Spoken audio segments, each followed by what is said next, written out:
আজি আমি চলচলিলৈ আহিছোঁ কাৰণ এখন ফাৰ্মাচী আমাক মাতিছিল গুৱাহাটীৰ পৰা আৰু আজি আহি পালোঁ এইমাত্ৰ আমি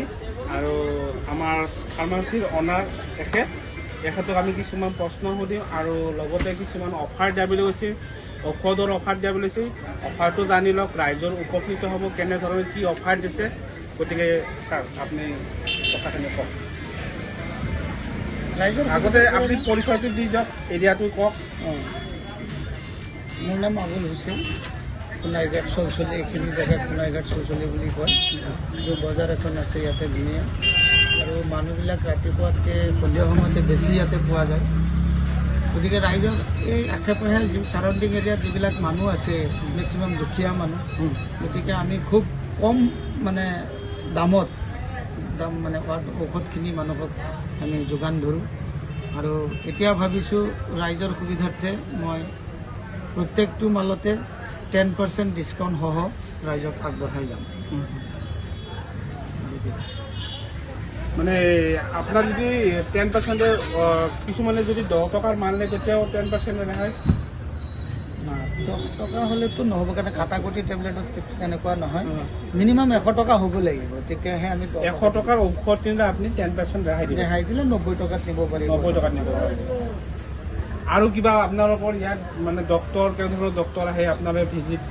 আমাৰ ইয়াতে এজন আমাৰ ডক্টৰ আছে হ'ল আপোনাৰ ডক্টৰ ইজাজ আহমেদ BDS তেওঁ খুব কম মূল্যত আৰু কম মানে আপোনাৰ হেৰিত পইচা তেওঁ মানুহক আজি প্ৰায় 5 বছৰ ধৰি সেৱা আগবঢ়াই আছে গতিকে তেওঁ কিছুমান অফাৰ মানুহক দি থৈছে যেনেকৈ ধৰক কিছুমান এক্সৰে ক্ষেত্ৰতে তেওঁ এক্সৰেৰ পইচাটোও নলয় বা কেতিয়াবা মানুহক মানে আপোনাৰ চেম্পুলৰ মালটাল দি পেলাই সহায় কৰে যিটো নগাঁও টাউনৰ বেলেগ জেগাত আপোনাৰ 500 টকা ইয়াতে মাত্ৰ 200 টকাতে উপলব্ধ হয় গতিকে ডক্টৰজনক মই ধন্যবাদ জনাব লাগিব যে তেওঁ ইমান কম পইচাত মানুহক সেৱা আগবঢ়াই আছে গতিকে তেওঁক মই ধন্যবাদ জনাওঁ যে তেনেকৈ যাতে আকৌ আগলৈও তেওঁ তেনেকৈ ৰাইজক মানে কেনেকৈ সেৱা আগবঢ়াই যায়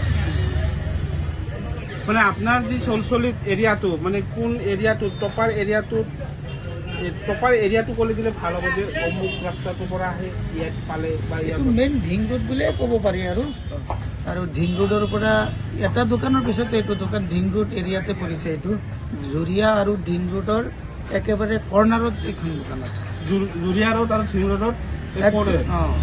অপজিট চাইডত মছজিদ আছে আৰু মাদ্ৰাছা আছে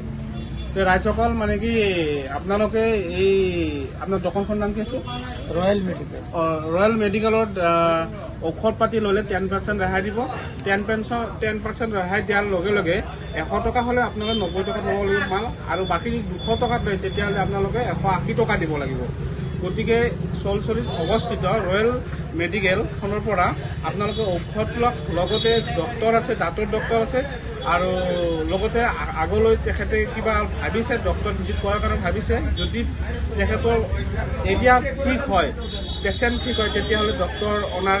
একো অসুবিধা নাই আৰু যদি ডেণ্টেলৰ প্ৰয়োজন হয় তেতিয়া ডেণ্টেলৰ আপোনালোকে নিশ্চয় হ'ব আপোনালোকৰ টাইমিংটো কওক মানে কিমান টাইমৰ পৰা কিমান টাইমৰ আপুনি খোলে দোকানটো দিনটোৱে খোলা থাকে ৰাতিপুৱা 8টা বজাৰ পৰা ৰাতি 11টালৈকে এইখিনি সময় আমাৰ দোকান খোলা থাকে ইয়াৰ মানে ডক্টৰজন আপোনাৰ ৰাতিপুৱা 10টা বজাৰ পৰা সন্ধিয়া 6 বজালৈকে আৰু আপোনালোক ছানডেটো বন্ধ নাথাকে ছানডেটো বন্ধ নাথাকে যদি আপোনাক কল কৰি দিয়া হয় যে ছাৰ আপোনাৰ মানে ঔষধ লাগিছিল আমাক তেতিয়া আপোনালোকে আহি দিব নিশ্চয় মই কেতিয়াবা ৰাতি 2টা বজাতো আহিব লগা হয় সৰু সৰু বাচ্চাবিলাক ঘৰৰ ওচৰে পাজৰে থাকে এইবিলাকৰ কিবা আকস্মিক কিবা বেমাৰ হৈ গ'লে সিহঁতে মোক মাতে ঘৰত গৈ পেলাই তেতিয়া মই ৰাতি 2টা বজাতো কেতিয়াবা আহি পেলাই দোকান খুলি তেওঁলোকক গাঁৱে দিব লগা হয় তেতিয়াহ'লে আমাৰ আশা ৰাখিল ৰয়েল মেডিকেলৰ পৰা আপোনালোকে ঔষধ লওক আৰু 10% ৰেহাই দিব আহক আপোনালোকে ঔষধবোৰ লওক আৰু ডক্টৰো আছে ডক্টৰৰ লগত ভিজিট কৰক কণ্টেক্ট কৰক মানুহজনৰ লগত থেংক ইউ